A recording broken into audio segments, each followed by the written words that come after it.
Hello friends, मैं उमेश पाटिल साकार foundation के इस यूट्यूब चैनल के प्लेटफॉर्म पे आपका बेहद बेहद स्वागत करता हूं।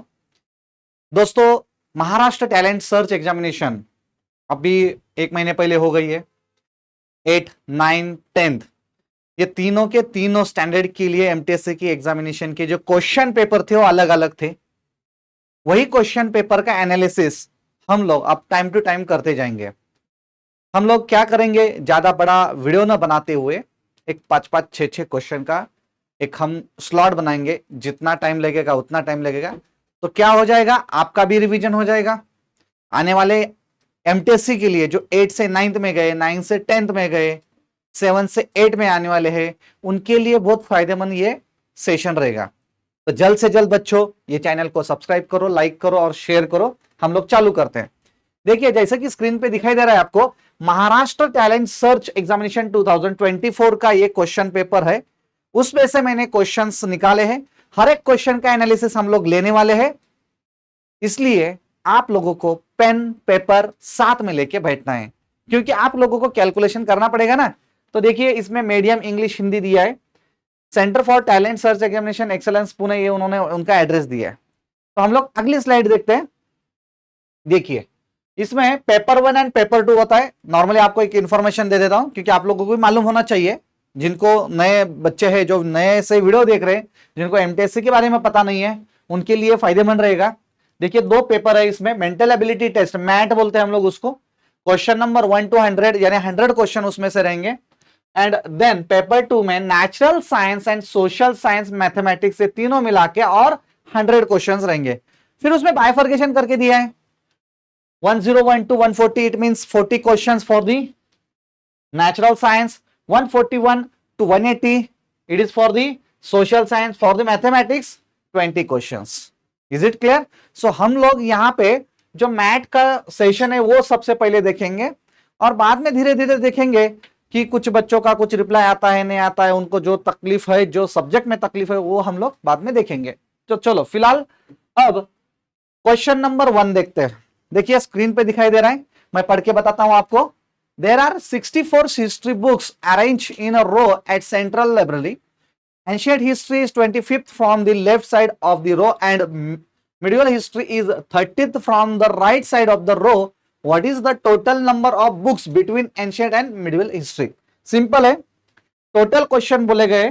ठीक है, टोटल क्वेश्चन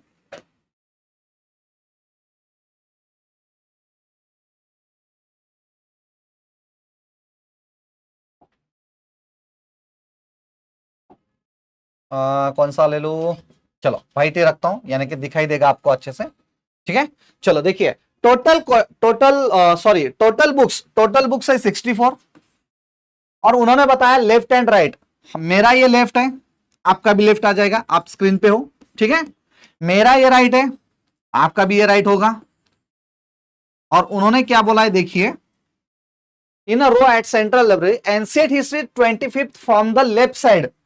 जो भी बुक है, AH बोलते हैं हम लोग इसको शॉर्ट फॉर्म में, ये कितना नंबर पे है? 25th पे है।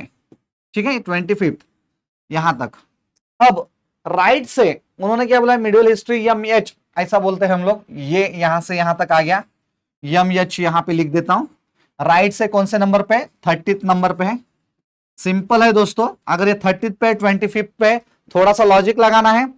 ये दोनों का एडिशन 64 से ज्यादा जाता है क्या? नहीं जाता है। इसका मतलब ये दोनों के बीच में कुछ तो नंबर ऑफ बुक्स रहेंगे, वही हम लोगों को ढूंढना है। ठीक है, इसका मतलब ये 25th प्लस ये 30th, इसका मतलब टोटल 25 प्लस 30। ठीक है, 25th दिया है, 30th दिया है, दोनों का एडिशन कर लो, ये आ जाएगा 55। अब टोटल है 64, इसका मतलब 64 में से मैं अगर 55 बुक्स है, 55 बुक्स है, वो सब्सट्रैक्ट करूंगा तो मेरा आंसर आ जाएगा। तो आंसर होना चाहिए 9। ये दोनों के बीच में कितने बुक्स है? 9 बुक्स है। अल्टीमेटली देखिए, फिर इसका मतलब 25 प्लस 9 प्लस 30, इसका आंसर आना चाहिए 64।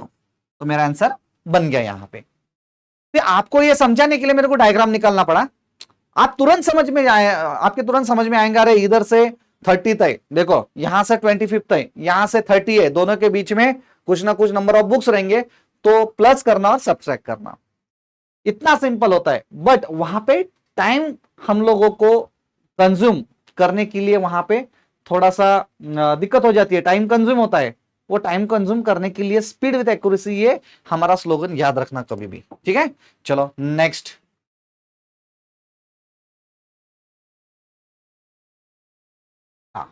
नेक्स्ट वाला क्वेश्चन पूछा, how many squares are there in the following figure, निम्नलिखित आकृति में कितने वर्ग है। वर्ग in the sense square, Hindi में उसको वर्ग बोलते हैं, मराठी में उसको क्या बोलते हैं, इंग्लिश स्क्वायर, हिंदी वर्ग, और मराठी में क्या बोलेंगे, चौरस, क्या बोलेंगे, चौरस, ठीक है।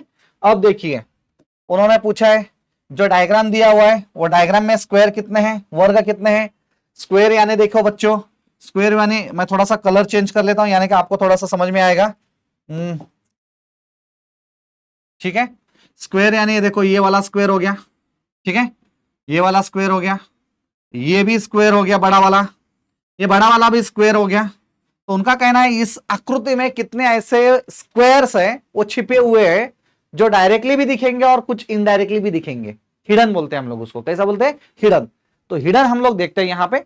देखिए दोस्तों, यहां पे मैं 1 2 3 लगा दे रहा हूं, शॉर्टकट मैं आपको बोल रहा हूं, हम लोगों को काउंट करने की जरूरत नहीं एग्जाम में, मैं जो शॉर्टकट बता रहा हूं वो शॉर्टकट यूज करना है और आप लोगों का आंसर आ जाएगा, ठीक है। ये 1 2 3 है, 1 2 3 है, ऑलरेडी ये बड़ा वाला भी स्क्वायर है, इसका मतलब मैं यहाँ पे अगर मुझे स्क्वायर ढूंढना है, स्क्वायर ढूंढना है तो मैं शॉर्टकट यूज करूंगा। शॉर्टकट ध्यान में रखना, 1 square plus 2 square plus 3 square is equal to 1 plus 4 plus 9 is equal to 14। The correct answer for this question is 14। जो ऑप्शन में 14, मैंने यहाँ पे ऑप्शन नीचे दिए हुए आपको दिखाई देंगे यहाँ पे, ठीक है, ये 14 यहाँ पे ऑप्शन नंबर 3 है, ठीक है। तो इस तरह से हम लोगों को with the help of this shortcut, booster shortcut, हम लोगों को यूज करना है, आंसर निकालना है। बहुत धीरे धीरे ले रहा हूं मैं, आपके दिमाग में जाना चाहिए, आपके मगज में जाना चाहिए, मगज में जाके कैलकुलेशन होना चाहिए, कैलकुलेशन इतना फास्ट होना चाहिए कि बाजू वाला जो बच्चा है उससे भी अपना कैलकुलेशन फास्ट होना चाहिए, क्योंकि यही तो है स्पीड विद एक्यूरेसी, यही तो है कॉम्पिटिटिव एग्जामिनेशन। और वही कॉम्पिटिटिव एग्जामिनेशन की तैयारी करने के लिए बहुत सारे बच्चे ऑफलाइन बैच में हमारे पास आते हैं। अगर आपको लगता है ऑफलाइन बैच में आना है, इस तरह से शॉर्टकट मैथमेटिक्स हो, साइंस हो या मेंटल एबिलिटी हो, तो आप आ सकते हो, ठीक है। अब चलिए आगे, आगे का क्वेश्चन,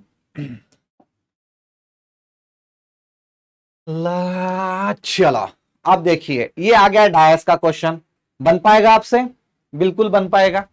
अगर आपको शॉर्टकट पता होंगे तो बिल्कुल बन पाएगा, अगर शॉर्टकट नहीं पता है तो थोड़ा टाइम लगेगा, फिर कभी कभी गलत भी हो जाएगा, इसलिए प्रॉपर उसको टेक्निक होनी चाहिए, उसके लिए प्रॉपर ट्रिक्स होनी चाहिए, और वो ट्रिक्स यहां पे मिल जाएगी। चलो आप देखिए यहां पे ट्रिक्स क्या बोलती है। ट्रिक्स यही बोलती है जो मैं मेरे क्लास में पढ़ाता हूं, वही ट्रिक्स आपको बता देता हूं, ठीक है। चलो आप देखिए उन्होंने क्या पूछा है, the given figure is a folded to form a cube, how many dots lie opposite to the face having 3 dots. Simple है, 3 डॉट के अपोजिट में कौन है, ऐसा पूछा गया है। कब, जब उनका कहना है ऐसा आप लोग डायस उसको फोल्ड करके बनाएंगे, ठीक है। ये जो 3 डॉट है, इस 3 डॉट के अपोजिट में यानी नीचे कौन आएगा। बाजू में नहीं पूछा है, साइड में नहीं पूछा है, अपोजिट में पूछा है। दादा ध्यान में देना, ध्यान देगा तो आंसर आएगा। तो एक उसका रूल समझ के लो, ये वाला जो कहा गया, येलो येलो येलो ले लेंगे अभी इस बार, नहीं तो ग्रीन ले लेंगे। चलो यहां पे देखो, ये दिखाई दे रहा है क्या, ये वाला जो फेस है उसको आगे का छोड़ देने का, उसके आगे का लेने का, ये एक दूसरे के अपोजिट में रहेंगे, ये रूल है, ध्यान में रखना, ये रूल है। हम लोगों को क्या पूछा है, 3 के अपोजिट में कौन है, तो आंसर बन गया ना हमारा, 3 के अपोजिट में 6 है, 3 के अपोजिट में 6 है। जो 3 डॉट्स है उसके अपोजिट में 1 2 3 4 5 6 डॉट्स है। समझ में आ रही बात, मगज में जा रही बात मेरी, हाँ दिमाग में जा रही क्या नहीं। 3 के अपोजिट में 6, तुम बोलेंगे इतना आसान, भैया इतना आसान होता है क्योंकि उसको ट्रिक्स होता है, और ट्रिक्स हम लोगों को पता होनी चाहिए, नहीं तो टाइटा फिश हो जाती है, ठीक है। हमारे पास सामने क्वेश्चन भी होता है, देखो दुनिया में सबसे आसान क्वेश्चन पेपर आपके सामने होता है कभी भी कंप्यूटर एग्जामिनेशन का, क्यों, क्योंकि क्वेश्चन भी आपके सामने है और आंसर भी आपके सामने है, सिर्फ ढूंढना है चारों में से कौन सा बराबर है। सर वही तो हार्ड है, तो वही तो मैं सिखा रहा हूं आपको, ध्यान देना थोड़ा सा, ठीक है। आगे चलते हैं, आगे अगला क्वेश्चन आपके लिए, ये तो बहुत ही पांचट क्वेश्चन है। पांचट इसलिए बोला हूं mirror image and water image बहुत पांचट होता है, ध्यान में आता है, जल्दी से आंसर मिल जाता है। उन्होंने क्वेश्चन पूछा है, क्या पूछा है दादा, देख लेना। उन्होंने पूछा ये जो फैमिली है ना, फैमिली, ये जो फैमिली, ऐसा लिखता हूं यहां पे मैं, उन्होंने पूछा है choose the water image. Water image पूछा है। वाटर इमेज यानी हम लोग ऐसा निकालते हैं, नीचे जो सरफेस होता है, नीचे वाटर ऐसा हम लोग दिखाते हैं, और फिर वाटर इमेज में रिफ्लेक्शन कैसा आता है वो हम लोगों को दिखाना है, ठीक है। अब देखिए वाई एल, सॉरी हाँ L, I as it is दिखेगा, एम उल्टा दिखेगा, ठीक है, ए भी उल्टा दिखेगा, एफ भी उल्टा दिखेगा, इस तरह से वाटर में जानी चाहिए। अब मैंने तो निकाल के दिखाया, निकालने की जरूरत नहीं होती है, एग्जाम में हम लोगों को ऑप्शन में से ढूंढना पड़ता है, वो आसान जाता है। मैंने आपको समझाने के लिए मैं निकाल के दिखाया यहाँ पे। देखिए फैमिली, यफ उल्टा दिखने वाला ये तो पक्का है, तो ढूंढ लो भैया यफ कहां कहां उल्टा है। ये पहला वाला तो नहीं आएगा, वो उल्टा है, पर उसका ये देखो उल्टा बोले तो ऐसा होना चाहिए, ये थोड़ा सा अपोजिट में हो गया, ज्यादा उल्टा हो गया वो, तो इसका मतलब 2 3 4 में से बराबर आना चाहिए। फिर ए उल्टा होना चाहिए, ए भी यहाँ पे उल्टा है, यहाँ पे उल्टा है, यहाँ पे उल्टा है, ठीक है, अपोजिट है। एम, एम भी उल्टा होना चाहिए, पर M as it is third में है, इसका मतलब ये भी कैंसल, ये भी कैंसल हो गया, बचे ये दो, ठीक है। तो अपन ने देखना है एफ सेम है, ए सेम है, एम सेम है, आई भी सेम है, सिर्फ यहाँ पे एल में थोड़ा सा गड़बड़ घोटाला है, आई वाई भी सेम है, तो हम लोग ढूंढेंगे एल वाला कैसा आएगा। तो एल वाला कैसा आएगा मैंने दिखाया वहां पे, एल ऐसा आएगा, ठीक है।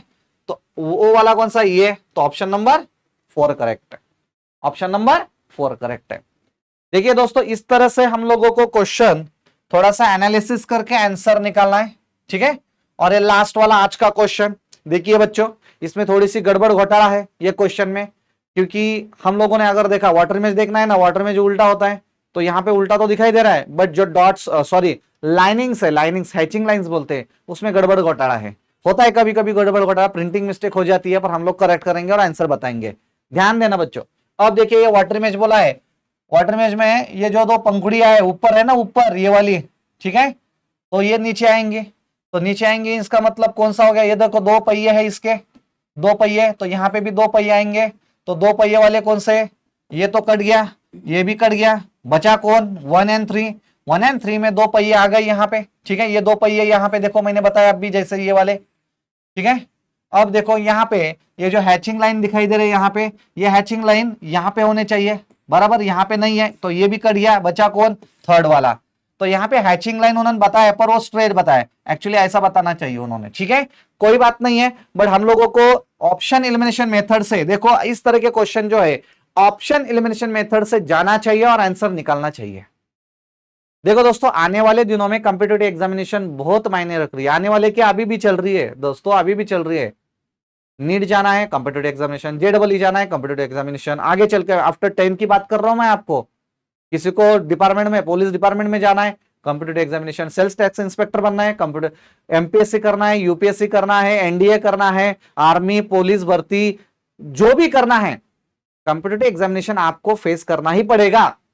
4 ऑप्शन रहेंगे, 5 ऑप्शन रहेंगे, उसमें बैंकिंग में जाना है तो वहां पर कभी कभी क्वेश्चन में 5 ऑप्शन आते कंफ्यूज करने के लिए, तो हम लोगों को अभी से तैयारी करनी पड़ेगी, 8 9 10 से अभी से तैयारी करनी पड़ेगी। कुछ बच्चे तो फर्स्ट स्टैंडर्ड से भी ओलंपियाड की एग्जामिनेशन देते हैं, तो इस तरह से हम लोग टाइम टू टाइम 5 क्वेश्चन लेते जाएंगे और सॉल्व करते जाएंगे। इसलिए आपको सबसे पहले ये वीडियो यूट्यूब पे आए ये मालूम करने के लिए, मालूम होने के लिए सब्सक्राइब करना पड़ेगा। आपको तो सब पता है, मैं तो कुछ बोलूंगा नहीं, मेरे से ज्यादा आप फास्ट हो, तो फटाफट कर लो सब्सक्राइब, शेयर एंड लाइक्स कर लो। कुछ प्रॉब्लम है कमेंट्स करते जाओ, ठीक है, कुछ डाउट्स है, नए क्वेश्चंस के डाउट्स है तो आप भेजते जाओ कमेंट सेक्शन में, हम लोग देखते जाएंगे, ठीक है। तो हम लोग अभी यहाँ पे रुकते हैं, नेक्स्ट सेशन में मिलते हैं, तब तक अलविदा, थैंक यू वेरी मच।